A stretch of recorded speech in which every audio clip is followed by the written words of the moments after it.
वो लोग हैं जो हमें कह रहे हैं कि हम अपनी फौज के खिलाफ हैं। फौज भी मेरी, मुल्क भी मेरा।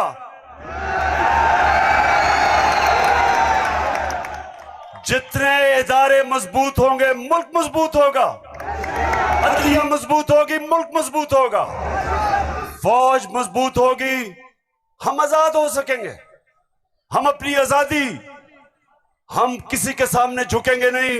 कोई मुल्क हमें फतह नहीं करेगा। जिस तरह सारी मुसलमान दुनिया में आज अजाब आया हुआ है, सोमालिया से लेके, लिबिया से लेके, सीरिया से लेके, सारी मुसलमान, अफगानिस्तान में क्या हुआ, यमन में, सारी मुसलमान दुनिया में किस तरह का अजाब आया, और हम वो पाकिस्तान है जो एक मजबूत फौज की वजह से बचे हुए हैं।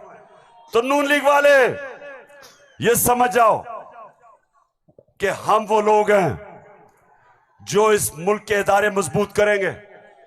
और कभी अगर कोई तनकीद करते भी हैं अपनी फौज के लिए, उसकी बेहतरी के लिए करते हैं, तामीरी तनकीद करते हैं। अब वो चलाओ।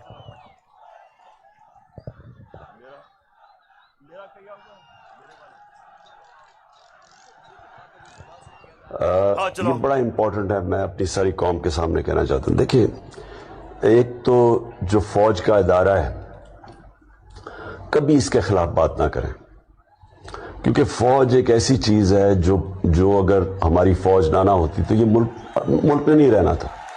इमरान खान से ज्यादा इस मुल्क को जरूरत पाकिस्तानी फौज की है, और हमें हमेशा इस इदारे को इसकी मजबूती के लिए हमें बात करनी चाहिए।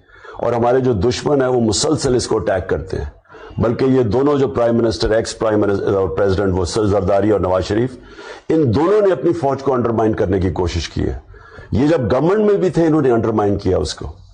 इन्होंने गवर्नमेंट में रहते हुए वो डॉन लीग्स क्या थी, डॉन लीग्स वो हिंदुस्तान के साथ कह रहे थे कि जी हमारी फौज की वजह से हम दोस्ती नहीं हो रही। और जो मेमो गेट था वो क्या था, वो अमेरिकनों को कह रहा था जरदारी अपने हुसैन हक्कानी के जरिए। जी शुक्रिया। मैं इसलिए आपके सामने ये रख रहा हूं कि ये मैं आज से नहीं कह रहा, ये मैं हमेशा समझता हूं। और आज तो है ही 6 सितंबर। पेशावर, मुझे अभी भी 6 सितंबर याद है। मैं उस वक्त स्कूल में था, और मुझे याद है जब के लाहौर के पास हिंदुस्तान की फौज आई, और जो वहां जिस तरह की हमारे घरों में बमबारी की आवाज आ रही थी, तो मुझे तो बड़ी अच्छी तरह 6 सितंबर याद है। और मुझे यह भी याद है कि सारी कौम तब खड़ी थी अपनी फौज के साथ।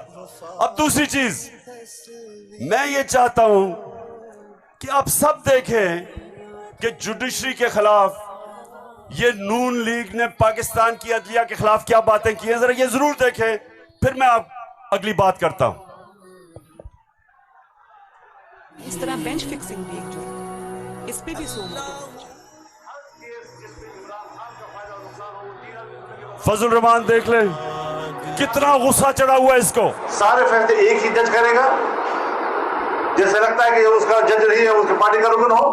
जब बेंच बना तब से लेकर आज तक के फैसले तक इंसाफ होता हुआ नजर नहीं आ रहा था। अपने एक शख्स की वजह से आज आइन की तशरीह को में फर्क डाला जा रहा है। अपनी मर्जी से आइन की तशरीह की जा रही है। फुल कोर्ट इसलिए नहीं बनाया गया कि अगर फुल कोर्ट बन जाती तो आज का फैसला मुख्तलिफ होता।